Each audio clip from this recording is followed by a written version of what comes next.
History is not always written in ink. Sometimes it is written in visions for 100 years.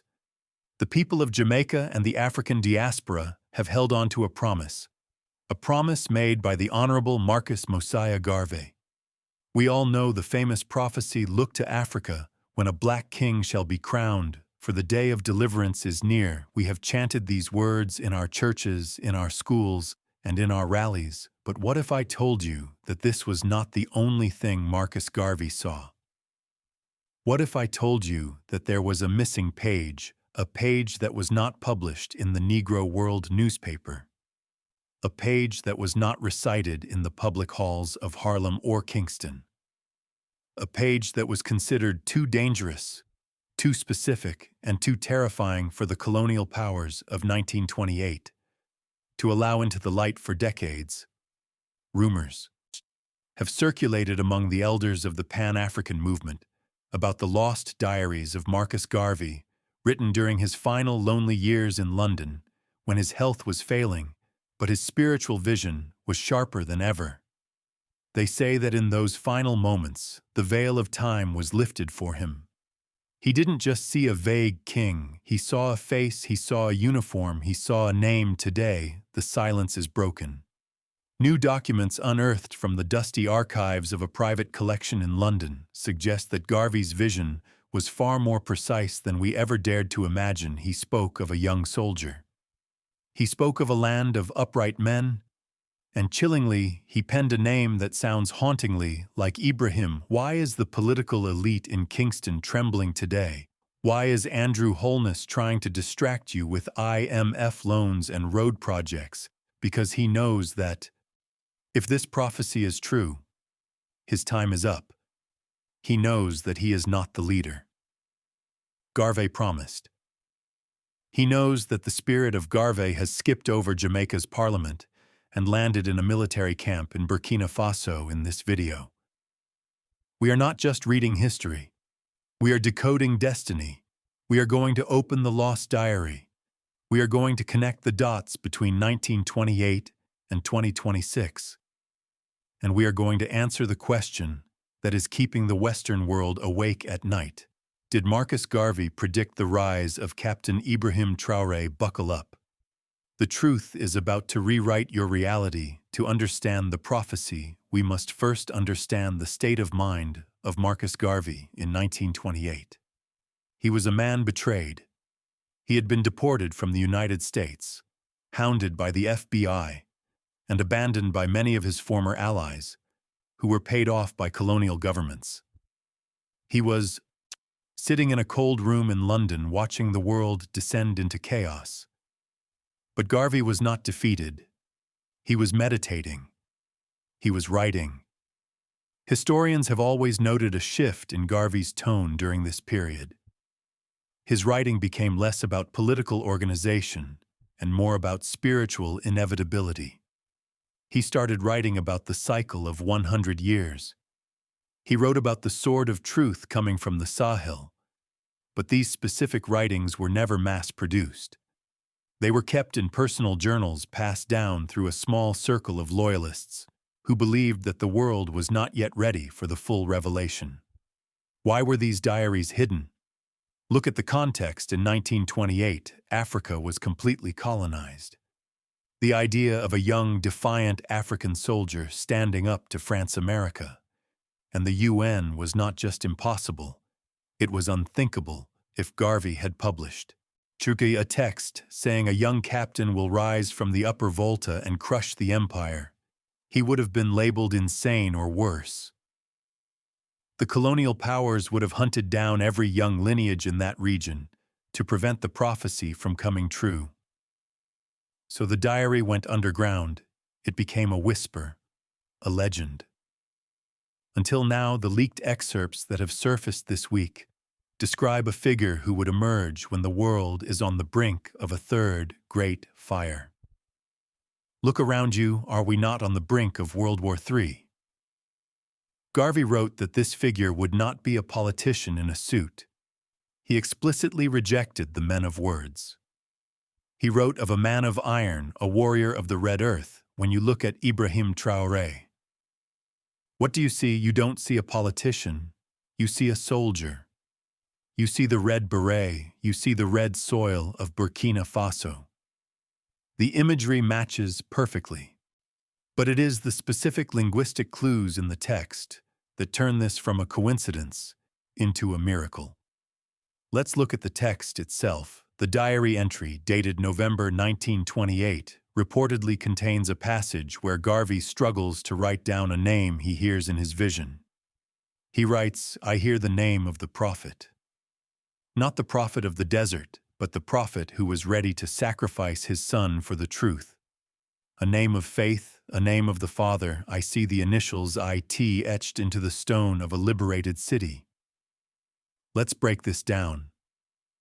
The prophet who was ready to sacrifice his son in both the Bible and the Quran. Who is this man? It is Abraham in English, or Ibrahim in Arabic. Garvey, a man deeply versed in religious texts, was describing the archetype of Abraham, the man who breaks the idols of his father to serve the one true God. Ibrahim Traoré is doing exactly this. He is smashing the idols of neocolonialism. He is destroying the false gods of the Franc CFA, the false gods of Western democracy that have enslaved his people. He is the modern Ibrahim, willing to sacrifice everything, his safety, his life, his comfort, for the greater good of his nation. And then the initials, IT, Ibrahim Traoré. Could it be any clearer? Garvey goes on to describe the land where this leader will rise. He calls it the land of the upright men in 1928. The country we now know as Burkina Faso was called Upper Volta by the French colonizers.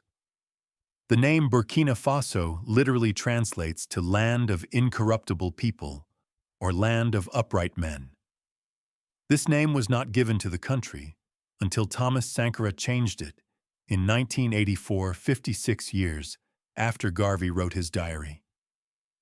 How could Garvey have known to use the phrase, land of upright men, half a century before the country was even named? That there is no logical explanation, there is only a spiritual one. Garvey saw the future, he saw the spirit of Sankara, and he saw the successor of Sankara, Ibrahim Traoré, rising from that specific soil. This is why the lost diary is so dangerous to the establishment. It proves that Traoré is not an accident of history. He is not just a coup leader, as CNN or BBC tries to tell you. He is a cosmic event. He is the fulfillment of a century-old prayer whispered by our ancestors in the cane fields of Jamaica and the cotton fields of America. Now let's turn our eyes to Jamaica. Why is this revelation causing panic in the offices of Andrew Holness and the Jamaican elite? Because Andrew Holness has spent his entire career trying to sanitize Marcus Garvey. The Jamaican government loves to put Garvey on coins. They love to put his statue in parks, but they hate his actual message. They want a safe Garvey. A Garvey who is just a historical figure, a museum exhibit. They do not want the living Garvey. They do not want the Garvey who calls for revolution. If the Jamaican people realize that Marcus Garvey predicted Ibrahim Traoré, then Traoré becomes the spiritual leader of Jamaica. It means that when Holness shakes hands with the IMF, he is betraying Garvey. It means that when Holness refuses to embrace the AES alliance, he is spitting on the grave of the national hero. Imagine the scene in Kingston right now. The youth are on TikTok. They are on WhatsApp, sharing these diary excerpts. They are looking at the Red Beret of Traoré. And they are seeing the reincarnation of the resistance. They are asking, why is our Prime Minister silent? Why is he not inviting Traoré to Kingston? Why is he afraid? He is afraid because he knows he is on the wrong side of the prophecy. Garvey wrote about the false leaders who would govern the islands in the final days. He called them the overseers with black skins, men who look like us, but think like the colonizer men who would sell their own mother for a seat at the United Nations. Does that sound familiar? Look at the policies in Jamaica today. High inflation, foreign banks owning the hotels, violence in the streets, while the leaders live in gated communities. This is exactly what Garvey warned us about, and Traoré is the antidote. Traoré is showing the world what it looks like when a black leader actually loves his people. The contrast is blinding on one side of the ocean. You have Traoré, young, fearless, living in a military camp eating the same food as his soldiers on the other side. You have the Caribbean elite, aging fearful, wearing expensive suits, taking orders from Washington and London. The lost diary draws a line in the sand you cannot support. Both you have to choose. Are you with the prophecy or are you with the puppet? Garvey's most famous project was the Black Star Line, a shipping company designed to facilitate trade and travel between Africans and the diaspora. It was sabotaged by the FBI and colonial powers. They thought they had destroyed the dream. But in the lost diary, Garvey reportedly writes, "My ships will sink, but my star will rise again. It will not be a ship of wood and steel, but a ship of unity and gold." Look at what Ibrahim Traoré is building right now with the Alliance of Sahel States. He is building a new economic architecture. He is creating a unified banking system. He is proposing a new currency backed by gold. He is inviting the diaspora to return, not just to visit, but to build. Traoré has essentially relaunched the Black Star Line, but this time it is an economic bridge. He has said to the people of the Caribbean, "Come home. We have the land, we have the resources we need. Your skills." This is the nightmare scenario for the West. They rely on the brain drain. They need Jamaican nurses in London. They need Nigerian engineers in Houston. They need our best and brightest to build their economies, while our own lands suffer. If Traoré succeeds in convincing the diaspora that the prophecy is real, that Burkina Faso is the promised land, we will see the greatest migration in history. We will see a reverse exodus. The doctors, the engineers, the teachers will pack their bags in Kingston, in New York, in Toronto, and they will head to the Sahel. This is why they are attacking Traoré so viciously in the media. This is why they call him a dictator. They are trying to break the magnetic pull of the prophecy, but they are failing. You cannot stop an idea whose time has come, and you certainly cannot stop a man who was named by the ancestors 100 years ago. Is it just the name? Is it just the location? No, it is the energy watch. A video of Marcus Garvey speaking or read his transcripts. He was fiery, he was unashamed. He spoke with his hands, with his chest.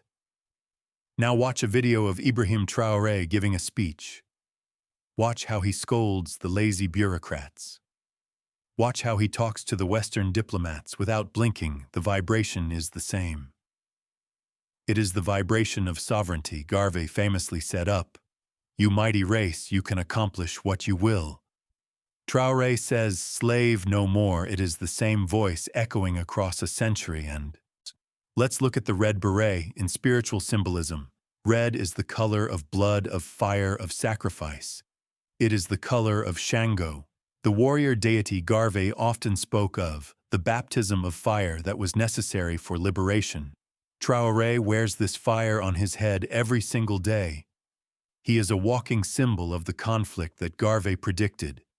Even the enemies are the same. Garvey fought against the British Empire and the American intelligence agencies, who is Traoré fighting the remnants of the French Empire and the American intelligence apparatus in the Sahel. The players haven't changed. The script hasn't changed. The only thing that has changed is that this time we are winning. So what does this mean for you?